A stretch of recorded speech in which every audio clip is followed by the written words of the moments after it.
Okay, so if you're catching up on this presentation via YouTube, welcome. This is the Youth Participation Practice Network in July 2026. My name's Sam, and I'm very lucky to host the team from FVREE today. FVREE are a specialist family and intimate relationship violence service based out in the east of Melbourne. And they're here to talk about a number of different projects and report and engagement with young people directly.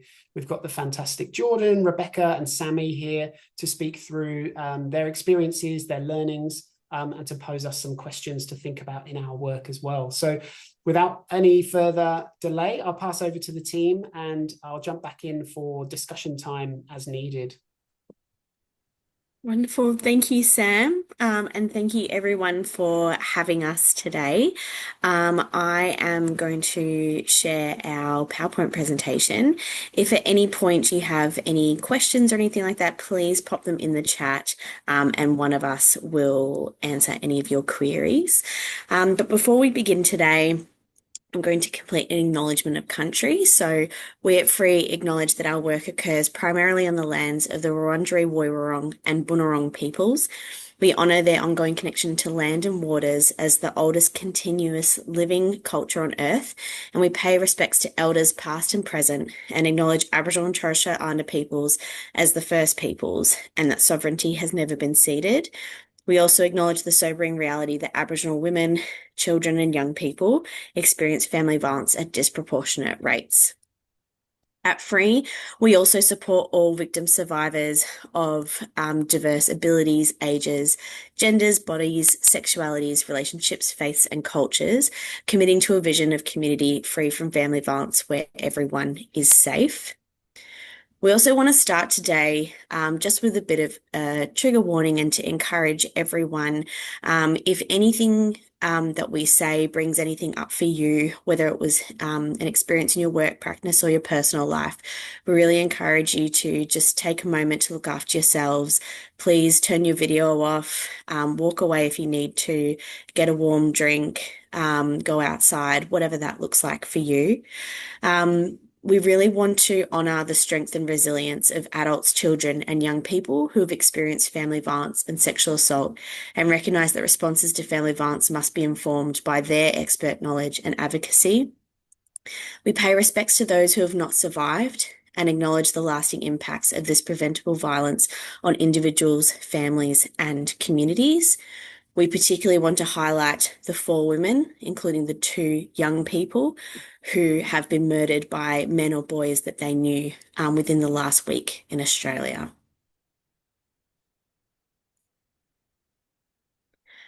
So today, myself, Sami and Rebeckah are going to be speaking about our response for service provision specifically for young people. Our young person range is 12 to about that 25 years of age. We're also going to speak about research we've undertaken, our lived experience advocates that we have on board, and resource development that we have undertaken in this past year. So we're known as the Youth Project or the Scene Safe Supported Youth Project team. I'm Jordan, my pronouns are she, her, and I'm the Children and Young People Practice Lead. And you'll also be hearing from Sami, who is our Senior Manager, and Rebeckah, who is the LGBTQIA+ and the Lived Experience Practice Lead as well. So who we are. At FVREE, we are the leading mainstream specialist family violence service in the inner and outer eastern regions of NAM or Melbourne. As you can see on our geographic map, we cover a number of LGAs, ranging from inner, so Boroondara, right out to Yarra Ranges. We have practitioners located at all the orange doors within this region. So there's Box Hill, Croydon, Yarra Junction and Belgrave. And we also have what's called the support and recovery team. So that consists of 9 teams made up of our specialist family violence advocates and team leaders. We provide services, so brief intervention, which includes an after-hours response, our crisis response team that work alongside people located in emergency accommodation, our case management teams, and our therapeutic teams. At the moment, we have a therapeutic program called FVREE to Grow, and this is specifically working directly with infants, children, and young people and their primary or safe protective parent and carer to really work on repairing any lasting effects or damage that has been caused by family violence and parenting being undermined. We roughly support around 13,000 clients a year, and 50% of them are children and young people. We also should mention in our case management model, we do provide case management to young people as victim survivors in their own right. So they don't need an accompanying adult, and we work on a mature minor framework in terms of consent. So we're just going to play this quick video that pretty much highlights what I have just spoken about. Oh, hopefully this will work. We work at the individual, community, and systemic level. We partner with victim survivors responding to family violence. We partner with community, organisations, and the business sector to achieve gender equality and to better equip the community. Our services span the continuum of family violence. Primary prevention works with early years and youth in the community to address the drivers of family violence. In training and education, we build the capacity and confidence of individuals to respond to disclosures of family violence. Working in the Orange Door involves assessing the risk of victim survivors, undertaking initial safety planning, and connecting them with the right supports. Our support and recovery team work alongside victim survivors and their children to manage risk and enhance safety through a tailored support plan. When we partner across the mainstream and specialist service system to improve outcomes, when we collaborate to influence policy and advocate for systemic change, we can and we will deliver a community free from family violence.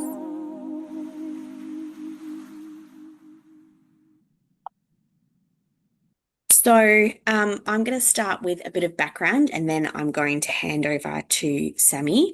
But essentially, FVREE and a lot of the government at the moment are starting to recognise the real impact and serious impacts that family violence has on young people. Many young people experience family violence, and the nuances of that are often not captured by traditional specialist mainstream family violence services. We know that the current model essentially is the adult or the protective parent or the adult victim survivor is the one that will seek support, and children and young people will come along with that adult. We really struggle to capture what the impacts really are for children and young people through that model and through that system.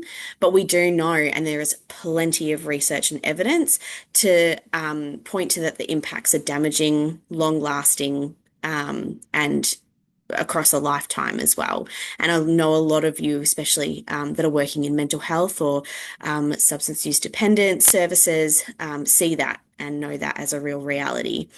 We know that our family violence service responses often don't meet the needs of young people. So out of these very real, very tangible things that are happening for young people, FVREE as a whole have decided to undertake what is our Seen, Safe, Supported Youth project. And I will pass over to Sami to talk a bit more about that. Awesome. Thanks, Jordan. So one of the things that George mentioned was that, the family violence system isn't really designed to work for young people. It's a very adult-centric model, and we keep trying to fit young people into the risk assessment, into the way that it's currently structured, and wondering why it's not working. Some of you may or may not know, but we had a Royal Commission into Family Violence in Victoria 10 years ago after the death of Luke Batty, who was a young person, Rosie Batty's son. And though there's been significant reform in that space for adults, we haven't really seen it for children and young people yet. So what we chose to do was actually go out and find out what's actually happening out in the sector. Where are young people going? What are services navigating? And how can we actually support?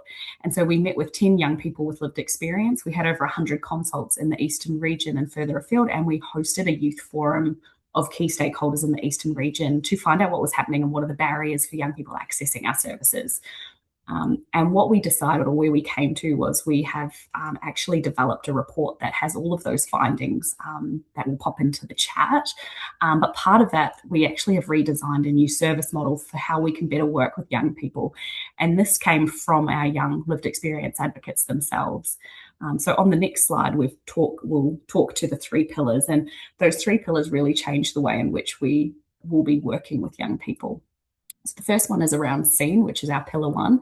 And that pillar really is around how do we help support services who are working with young people who may not be specialist family violence services to recognise, respond and refer young people to appropriate supports. Part of that is also helping young people to identify that what they are experiencing is family violence or intimate partner violence, acknowledging that when it's family violence, it's often been entrenched for the large proportion of their life, and often it can be normalised because of that. So trying to really get out there and make sure that the broader sector or adjacent sectors are able to help us, one, to identify young people who may need support, but then also refer them into the service. SAFE itself is a different way of working. So the current model, 9 to 5, Monday to Friday at an office, doesn't work for young people. So as most of you would know, a lot of our young people spoke about co-location, outreach, after hours, working a bit more flexibly and making sure that there's wraparound supports. It's not just about the immediacy of the family violence. It's about what else is actually happening in a young person's life, because there are numerous avenues that they're going through at that point in time. And the last one is about supported, which is about healing and supporting young people to grow and develop into the future. So that encompasses things like therapeutic support, which Jordan mentioned earlier about our Free to Grow program, so similar to that. But it also involves a peer workforce. And that is something that is quite new for the family violence sector. But we are going to be bold and brave and trial it with our young people. And one of our young lived experience advocates said to me, you guys have the service, but we'll just run it. We'll stand alongside you, but we can run it ourselves. So we're trying to work out how can we actually do that while also acknowledging that there are significant risks involved. So what we have at FVREE is we really value the importance of lived experience partnerships and lived experience expertise. And over the last 3 years, we've been really working internally on how to better elevate the voices of people with lived experience of family violence within our own service system. And that started internally with an internal lived and living experience working group, which we still have functioning and going today. They help with all of our oversight and structure and governance. And for the last 18 months, we've been partnered with adults who have experienced family violence, who have helped us to modify and change quite a lot of our internal systems. But we've also been helping them to train and train them up and upskill them to be able to go and do some advocacy in other spaces as well, because a lot of them spoke about healing through advocacy. But over the last 12 months, which is the really exciting one, more for probably this group, is we have partnered with young people with lived experience. And as of the start of this year, we actually have a youth lived experience advisory group of young people with lived experience. It's a very exciting cohort. They're very animated and they're very eager to make positive change. We are seeing their advocacy grow, and they also sit on other youth advisory councils. Someone was just accepted into an advisory council even just this last week through DFFH, which was really exciting. So we're really trying to, change the way in which we work in this space, acknowledging that we do not want to make decisions about young people without having young people's voices elevating and really driving that change within our service. So I'm going to pass over to Rebeckah, who's going to talk a little bit more about our lived experience partnerships, and she really navigates this space as our lived experience practice lead.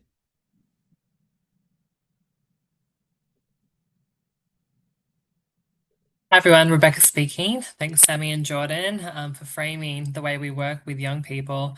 So a big reason as to why we decided to partner with young people experiencing family violence, as Sami and Jordan both mentioned, the current family violence service system is very adult-centric, and we know that young people are disclosing family violence in organisations and services that aren't directly family violence services. We know that young people have a very low trust of the service system, and they also use very different language to describe their experiences. So they don't use the traditional framing of family violence or intimate partner violence. They often frame this in a very different way. They also have fear that they will lose or not be able to gain experience to accessing services as well. So that is a big part of why we have decided to undertake this work. They also have perceptions of not being seen, heard, or validated by services. And so given this, we decided to partner with all of these young people with lived experience of family violence to co-design and develop a new service response. And the design will be by young people for young people. One of our stakeholders stated that separation and isolation services mean that young people miss out. Every door should be the right door for young people. And one of our young lived experience advocates actually stated that everyone knew what was going on, but no one reported it. The people and the systems let me down. Adults around me let me down. It felt like no one was going to listen anyway, so what was the point? They had let me down before. So under our lived experience partnership framework, we have our commitment to how we work with lived experience advocates. So we want to ensure that we value lived experience knowledge and expertise equally with professional experience. We also want to make sure that we're respecting each lived experience advocate's story, identity, and agency while building trust and genuine relationships with the people who access our services. We want to make sure we're listening with curiosity to understand lived experience advocates' insights and make sure that we are sharing power by creating safe opportunities for lived experience advocates and to act on the advice and views of lived experience advocates in decisions that affect them.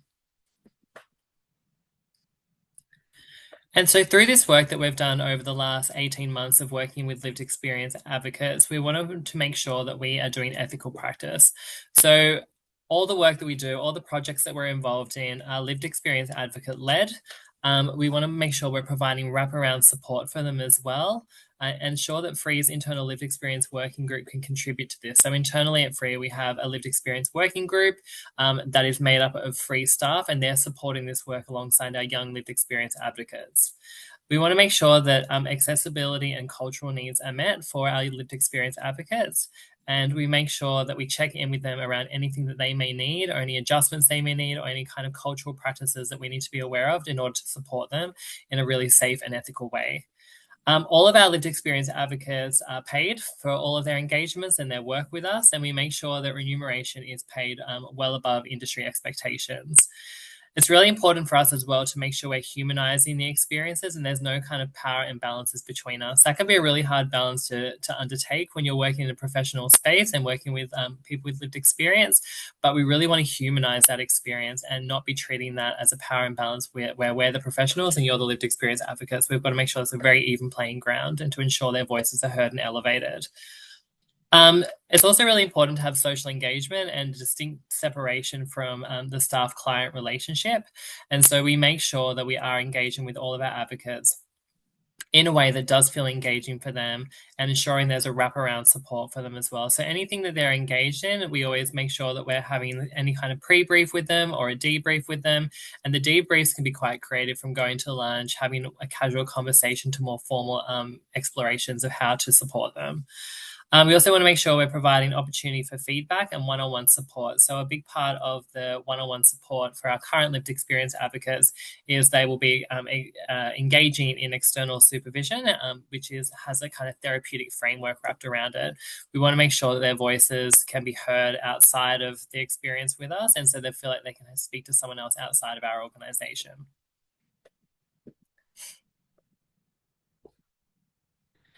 And so through the recruitment of our current lived experience advocates, this was done across numerous pathways to engage with them. And so we did this through RFVP participation, which is the Royal Family Violence Partnership. We also contacted local youth services and groups. We also have internal programs like our Leaders for Change program, which is specifically for young people wanting to champion and advocate for their own rights. We also have our FVREE internal and adult lived experience partnership. So that's our internal working group. The current young people that we were working with in service, and also through leadership recommendations. So there are a number of ways that we engaged and recruited with young people to come on as our lived experience advocates. And when we worked with them, the initial contact was made either by myself, Jordan, or Sami, or a combination of all of us. And we met with them in places that were safe and comfortable for them. So this was a really creative way to go out into the community, meet with young people, understand their experiences of family violence, and to learn how they would like to advocate for themselves after experiencing family violence. In the end, we recruited 10 young people that were showing us their lived experience expertise, and we currently have 7 young people that we work with in an ongoing basis as our lived experience advocates. They've all been brought on to work with us as paid employees, so they're all working and paid ethically, and so we work with them on like a weekly basis at this point in time, but as different projects come up, that will kind of change and flow depending on what projects we're working with them in. And then also in the inception of this, we also had Connor Paul as well, who was supporting the work of the initial recruitment of our young people.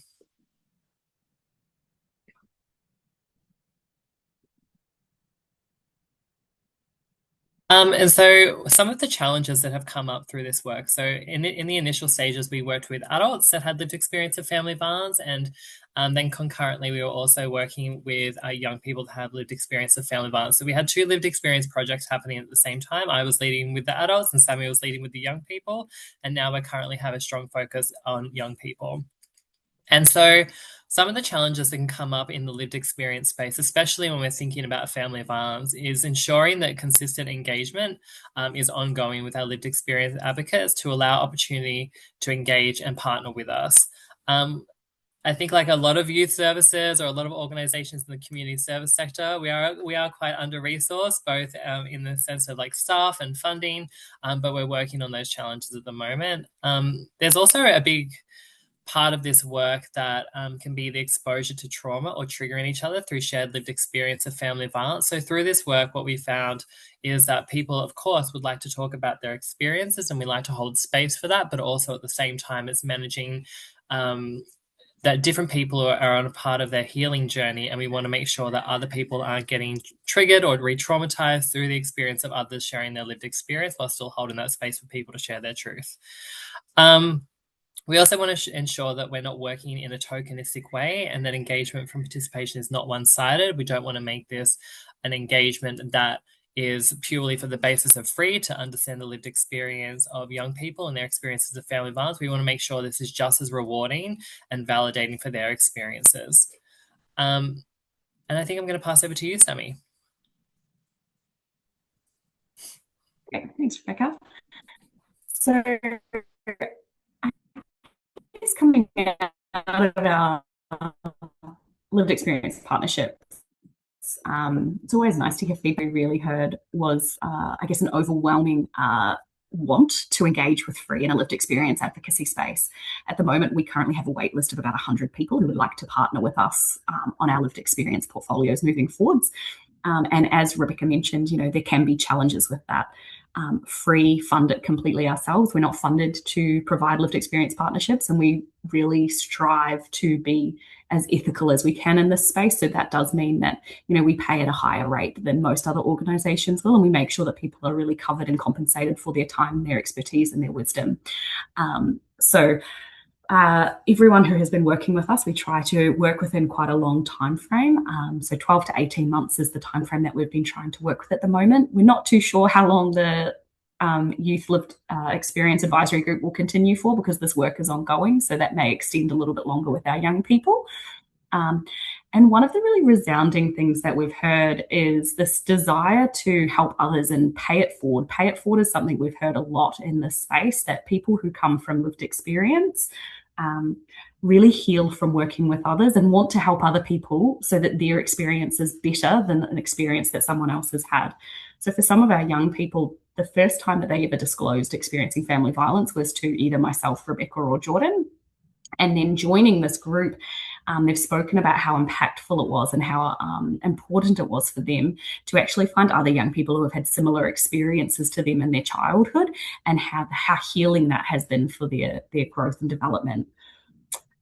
We also quite often receive feedback that, you know, part of this work is being humble.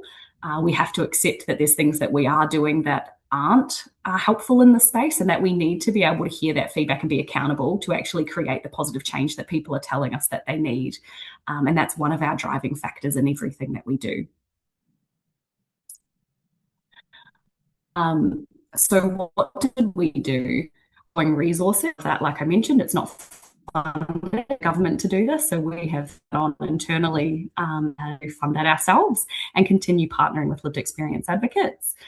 We obviously have the lived experience advisory group, which we've mentioned before, and we also have sorted external reflective practice and supervision through partnerships with Family Access Network, plug if they're here, not sure if they are, and Shanti Works, who people may or may not have heard of.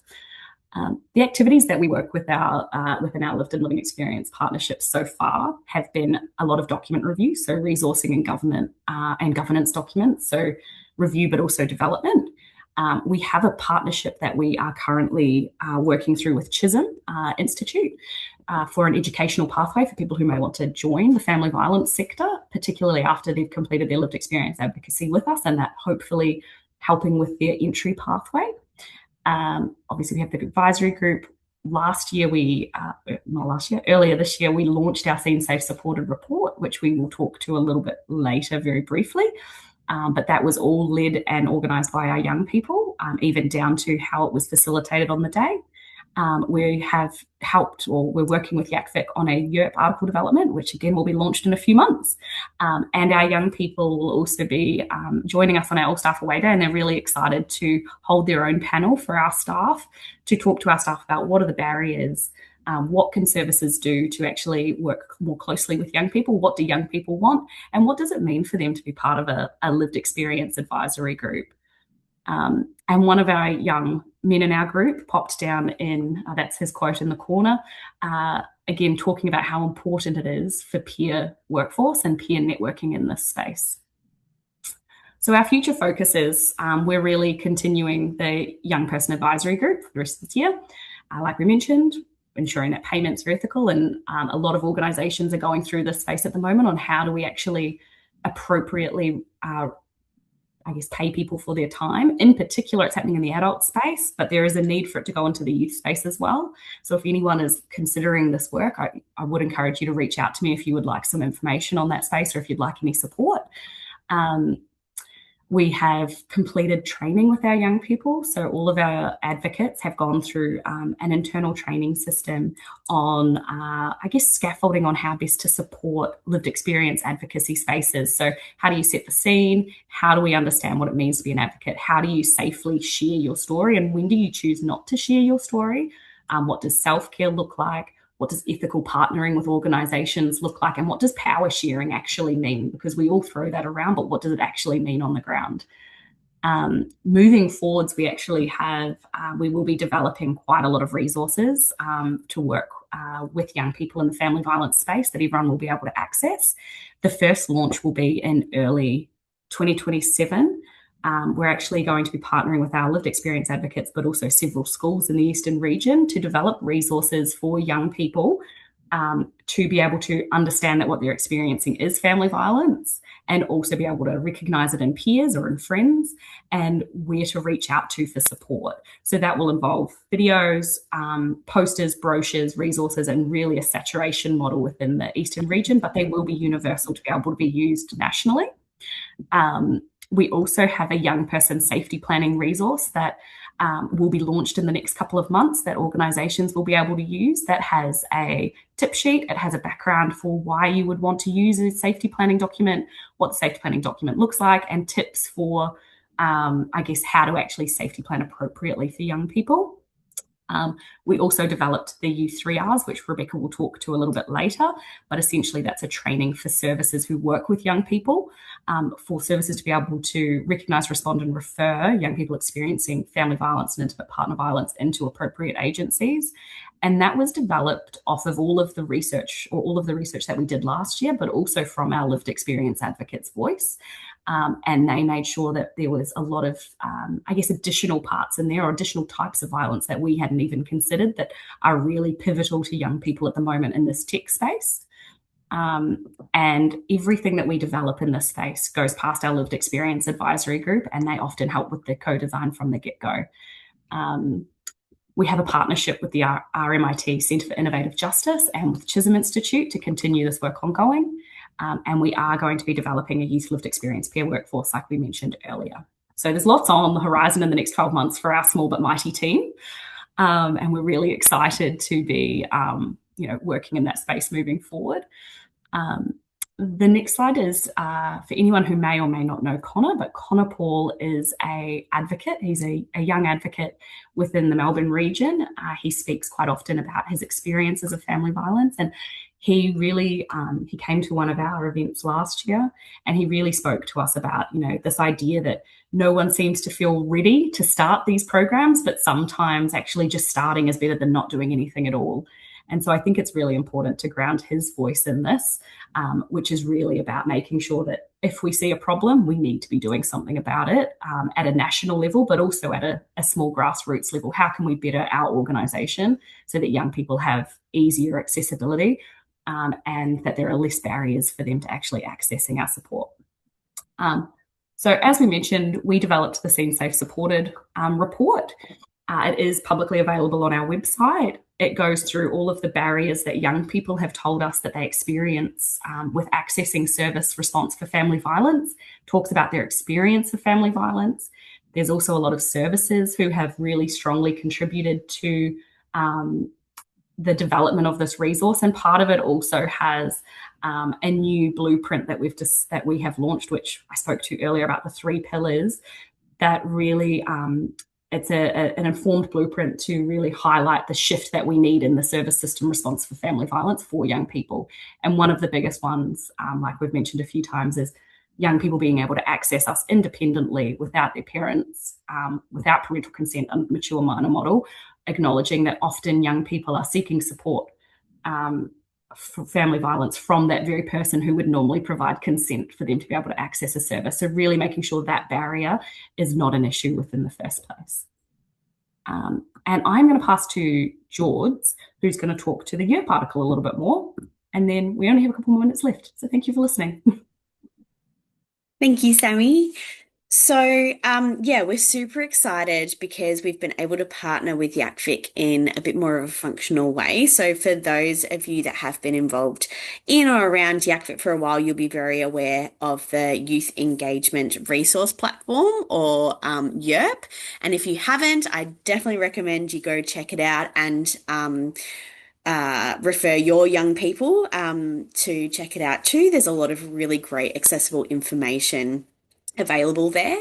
As it stands, there isn't a specific article about family violence or intimate partner violence specifically for young people. So we had the wonderful opportunity of creating one. So we initially developed it as a result from consultations with young people through the Seem Safe Supported research that Sami went really comprehensively through.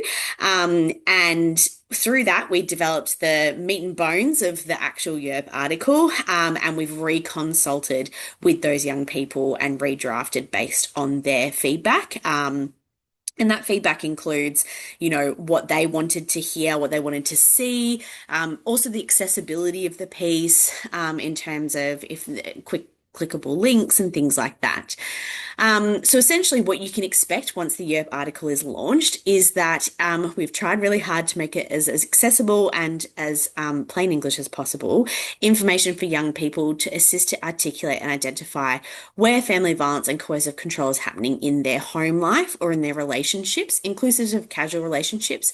And we've also tried to be inclusive of young people who are living in out-of-home care as well. We've broken down into what is it? What is family violence? What is intimate partner violence? Just really noting that young people don't use this language. They don't identify that what they might be going through at home is family violence, or what they might be going through in an intimate partner relationship is intimate partner violence. So we really delve into what does it look like? What does it feel like? What does the experience particularly look like for marginalised young people? So LGBTQIA plus young people from multicultural, multi-faith backgrounds, and also young people with disability. The information was also consulted with internally within our practice leads. We also, apart from Rebeckah and myself, we have a disability practice lead, our lived experience advisors, like I mentioned before, and we also have culturally and linguistically diverse specialist workers internal to FVREE who also looked over our multicultural, multi-faith sections as well. So that is all the information about our Scene Safe Supported. I'm going to pass on to Rebeckah to wrap us up, and she's going to talk about our U3Rs and our Let's Talk programs, which your programs and organisations are more than happy to book from us as well. Thanks, Jordan. So as Sami mentioned earlier, we have developed our U3Rs program, which is a 3.5-hour training that has been developed to recognise, respond, and refer, and to, of course, understand the experiences of young people experiencing intimate partner and family violence. This particular training is a part of a broader suite the FVREE has, which is underpinned by the 3Rs model. And so alongside our U3Rs, we also have our hair 3Rs, our animal 3Rs, and also our LGBTQIA plus 3Rs. And so recognised as Rainbow 3Rs as well. And so this particular training is for youth-based workers or anyone working with young people to understand their experiences of family violence. And so I think Jordan dropped in the link, so you can check that out on our website.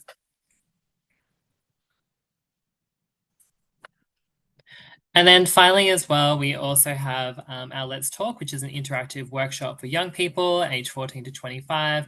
And so this particular training is a session that helps young people themselves to understand what a healthy relationship looks like, identify any warning signs of intimate partner violence, and to also learn some tips on how to support friends who may be experiencing intimate partner violence. So U3Rs is more specific to young people, people that work with young people, and Let's Talk is more directly for the young people themselves.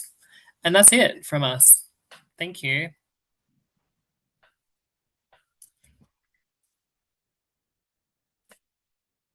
Sam speaking. Thank you so much, folks. That was awesome. Such a great rundown of what you've been working on, the resources, the training. Yeah, very exciting to hear the incredible work that you're doing and the sort of journey ahead as well. Like, it's just so much to be excited about in your work. We have gone a little bit over time, which leaves me wondering whether we take a break or whether we go into a Q&A. I'm tempted to say that we forego a break, which I don't love doing for accessibility, but I'm also nervous around people just not having a chance to kind of debrief and ask questions and whatnot. So what I might do is suggest that we sort of have an optional break. If people want to step away, you can do. Those that want to ask questions can stick around and do that. We'll do that for a few minutes.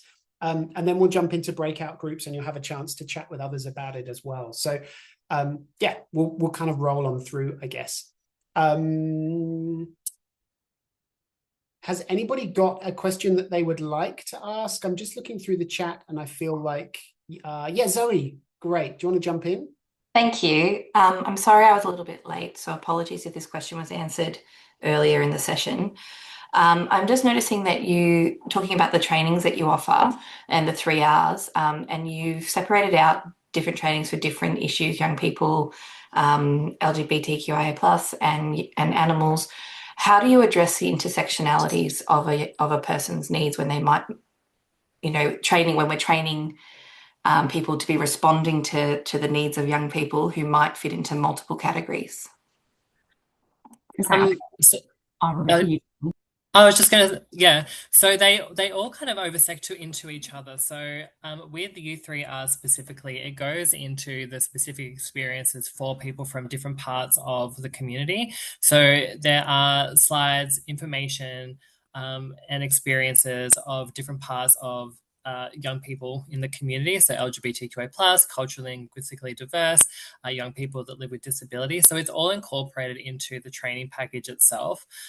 With the Rainbow 3Rs, that is like a very specific training package for the rainbow community, but those experiences aren't lost within the U3Rs or the broader 3R models that are delivered as well. And it's the same with the Let's Talk too. There is incorporated experiences of people from intersectional and diverse communities embedded within that. So it's not just kind of a broad overarching, this is what happens to young people. It goes into the experiences of those intersecting experiences. Thank you. You're welcome. Folks, you're welcome to put your hand up or put things in the chat. One of the questions I had for the team was around the managing of the crossover between lived and living experience within your team. It's something we've been talking about a bit at YACVIC with our young peer facilitators, how to support young people to identify when they need to step away from the work and empower them to hold those conversations and not, it doesn't have to come from a staff member. I wonder if you've worked through that same kind of model and if you've got anything you could share on that. So I think working directly with our lived experience advocates, they may have, I think for me, like I like to determine like lived and living experiences as quite different experiences, and knowing that living experience for me, I'm an open and proud trans woman. That's a living experience for me. I can't hang up my trans hat tomorrow and be like, I don't want to be trans today. It's over. So it's a living experience for me. It doesn't change. And so I think for people that have those experiences of any kind of intersection that they may be marginalized against or may be oppressed for, I think it's really important to understand those living experiences don't stop from when they go to sleep at night, and it's a constant and ongoing experience for them. I think when we think about the lived experience of family violence, for our young people that we work with, they may have historic experiences of family violence, but then they may have reoccurring forms of family or intimate partner violence that then transform into a form of living experience because they're currently living through it at the time that we're working with them. So the young people that we work with, they have the opportunity, for lack of better words, to tap out if they would like to, and to stop engagement in the advocacy space if that's something that they don't feel safe or comfortable to do because of their experiences that they're going through. So there's no pressure for them to continuously engage with us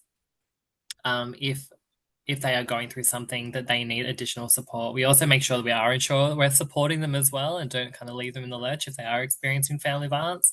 So we really make sure as a family violence service that we're responding to our lived experience advocates in a way that is appropriate to support them if they do have reoccurring forms of family violence as well. So it's complex, but it's also, I try to think that we have a good understanding of the variations of both lived and living experience. Love that. Thank you. Any other questions folks have got before we jump out into breakout rooms? Yes, Rachel. Thanks, Sam. Sorry, I'll make it quick. I'm just curious, I guess, Rebeckah and Sami and Jordan. I think you talked about having a wait list of people and that you've got a core group of lived experience advisors that are employed. And I'm seeing that shift as well in the acute health setting where hospitals are also bringing on people with different health experiences to be lived experience advisors.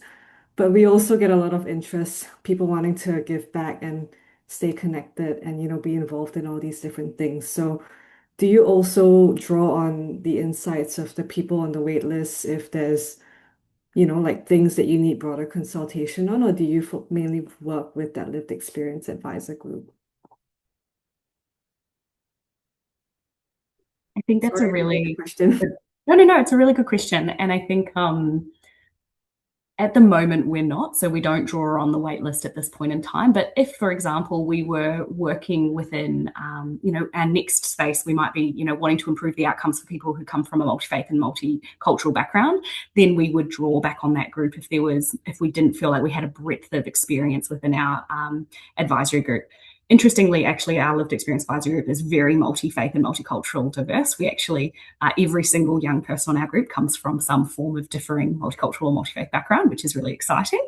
But I think it's one of those spaces where there is so much drive and so much passion, I would say, for people wanting to give back. And like I was mentioning about that pay it forward aspect that we've really been hearing from that space. So making sure, I guess, depending on what our focus is as an organisation, that we are hearing from a diverse number of people, because we don't want to elevate the voices of 7 people for 3 years when there's 100 people waiting. So how do we actually do that ethically and safely for the timeline for people to feel safe, supported and able to grow and develop in that space, but acknowledging there's always people that want to join. And so where possible, we trialled last year for, say, for example, the Walk Against Family Violence, which is in November. If anyone would ever like to join on the 16 Days of Activism, sneaky plug, just 5 months in advance.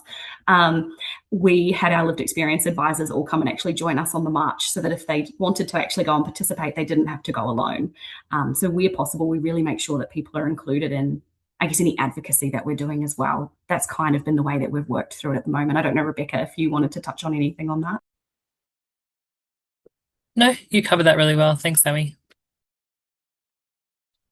Fantastic. Thank you very much, team. What I might do is wrap us up there. I will just end by thanking Rebeckah, Jordan, and Sami for giving up their time, for prepping this presentation bespoke for today, and coming along and sharing so much about their journey. If you followed along online, you can catch more information about the team at free.org.au. And if you're interested in joining the YPPN, you can find out more at yakvic.org.au.